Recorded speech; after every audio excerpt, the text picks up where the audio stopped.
As you know, I know you've received plenty of emails and letters and protests. We are upset about what we perceive to be significant costs and detriments to the extended day. And I don't intend today to rehash those. We all know what they are. We know we made you aware of what they are.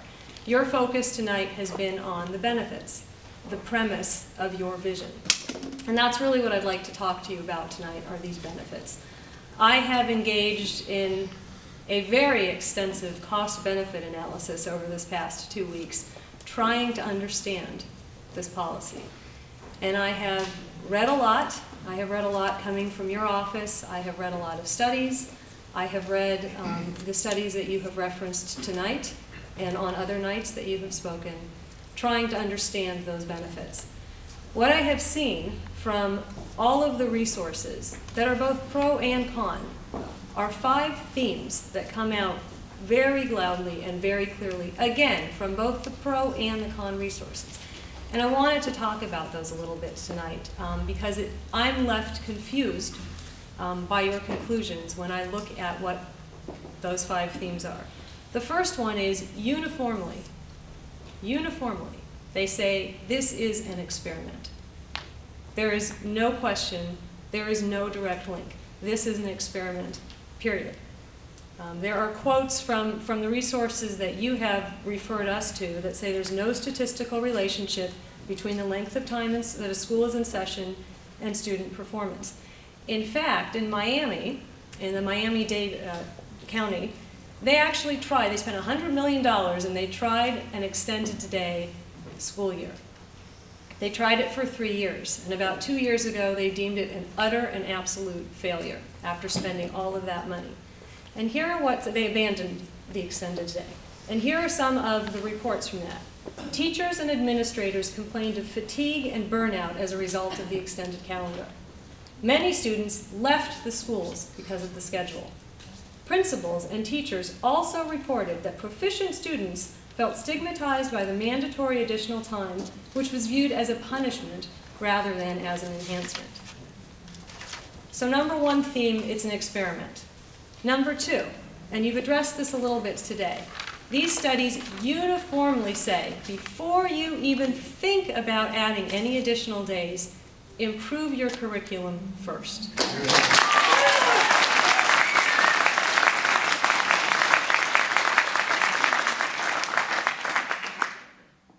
The University of Pennsylvania had a very direct policy recommendation along these lines.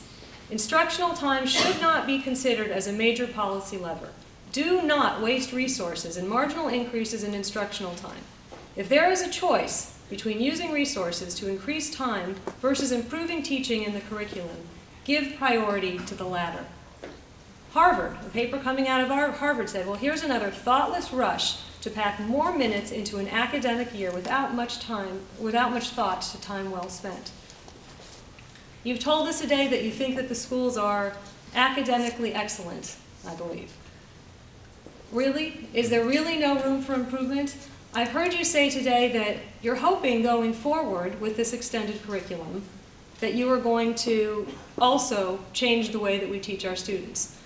All of these studies, including the ones that you have cited, say first change the way you teach the students, see what that does, and then see whether it's necessary to add more time. Well, I guess what I would just disagree is that I think we are academically excellent. You can look at our results. As far as ITBS test results, we look at 8th graders. There's 6,100 8th graders tested in fall of 2010. And an average 8th grader in the Archdiocese of Los Angeles performs the 65th percentile compared to the rest of the students in the country. Now, that's lower than some. Obviously, it's middle, so obviously there's some below some. But that number, I would argue, is better than probably any public school district. And so, yes, overall. Now, does that mean we don't have improvements to make? Of course not. No one's saying there can't be improvements. But we're operating under the premise that our schools are academically excellent. And so I would take issue with that, because I do feel like we are operating from a position where the vast majority of our schools are academically excellent. Doesn't mean they can't improve, but that's the starting point for where we're coming from. And I do understand that there is a very wide discrepancy in those test scores within the LA Archdiocese system, and that the schools that are represented here today are academically excellent. And of course, there's always room for improvement. We, of course, take exception to whether extending the school year is the way to go about that. We would all urge improvement in the curriculum, absolutely, which is exactly what we do urge, rather than extending the time period. I guess I wouldn't see them mutually exclusive. I don't see them as being one before the other. So. All of your studies actually say that you should go about it in a No, they don't, actually. You're not, I mean, I think you've got your own research that you've done, which is fine, but you're not citing my research. You're citing your own research, so I just want to make sure that's clear. The quote from Harvard was actually one of your links. But in any event, let me go on to the third point, which is... That study wasn't about extended year. That was looking at the performance based on the PISA results, so that wasn't even an extended year research article. So you got it. The third issue that all of these resources tell you is to plan. To plan your resources, to plan your extended curriculum. You cited us to the Massachusetts 2020 study, which unequivocally says plan. And you know, we took a whole year to plan before we started this. We see no planning. We see a very sudden announcement. You may have been researching this for a year, 2 years, 6 years, 30 years. The schools have just been told. There is absolutely no opportunity to plan. I think fortunately all of our schools here represented are going to take at least a year, if not more, to plan resources, to plan extended curriculum, to plan programs for that extra time, if in fact we end up going that way. The fourth theme that I see from all of these resources unequivocally is get buy-in from your parents and your teachers before you add any days. A North Carolina study says parents should have the option to send their child to a school with an alternative schedule if parents believe that to be in the best interest of their child's education. Otherwise, the measure becomes one in a long list of one-size-fits-all reforms that invariably fail to deliver on the promise of increasing student achievement. Harvard, again a paper, said it's the same old jam-it-down-everyone's-throat approach that happens too often in education. I tell you that because that is the perception that we have, that this is being jammed down our throats. You do not have, by and large, buy-in from the schools that are represented here today.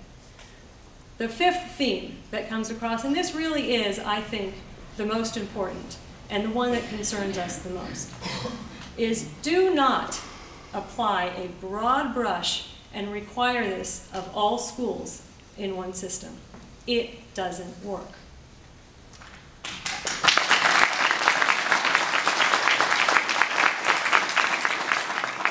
Study after study after study, including the ones that you have referred us to, demonstrate that a longer school year may actually have an impact on an inner city school, such as the Nativity School that you've talked about today.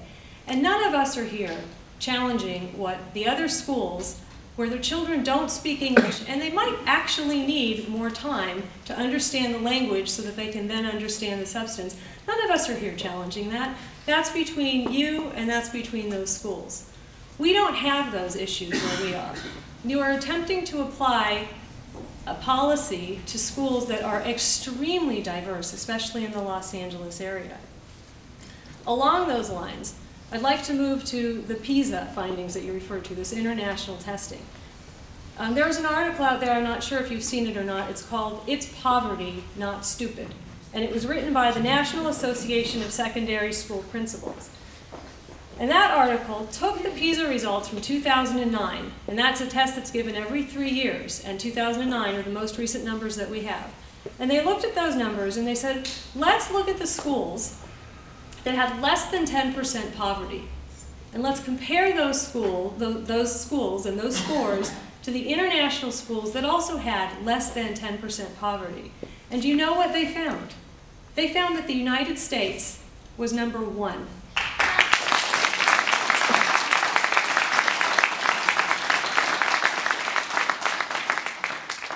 And the conclusion that one has to reach is that you really can't treat schools in the same way where you've got advantaged neighborhoods and you've got disadvantaged neighborhoods, and disadvantaged neighborhoods may in fact benefit from it. Whereas we're already performing not only adequately or fantastically, but potentially even number 1 in the world. I'd like to delve a little further into the PISA findings because I think that these numbers that are in U.S. News and World Report and that you've thrown out to us today are extremely misleading. And I think that the feedback needs to be given to this room about what those numbers say. What they do show, actually, is that a comparison of the test results to the instructional time do not show that more is necessarily better. For the 2009 findings, the Organization for Economic Cooperation and Development, the OECD, showed that in math, if we look at math, United States students received instructional time over a year of 169 hours per year. They show that all of the other schools, on average, received math instructional time over the course of a year of 149 hours. The United States received 20 more hours a year, which is an additional month of math instruction. Yet, the United States performed lower on math. That tells me that there is not a direct link. In fact, maybe there's an inverse relationship, or maybe it's our curriculum and the way that we are teaching. Now, along those lines, I have to commend Sister Stella and Father John at St. Paul's for looking at that exact issue. How are we teaching math? Let's look at our curriculum. They reached out to Loyola Marymount University and are instituting an entire new way to teach math for the purpose of trying to raise our scores and trying to get these children to be more creative and to really understand math.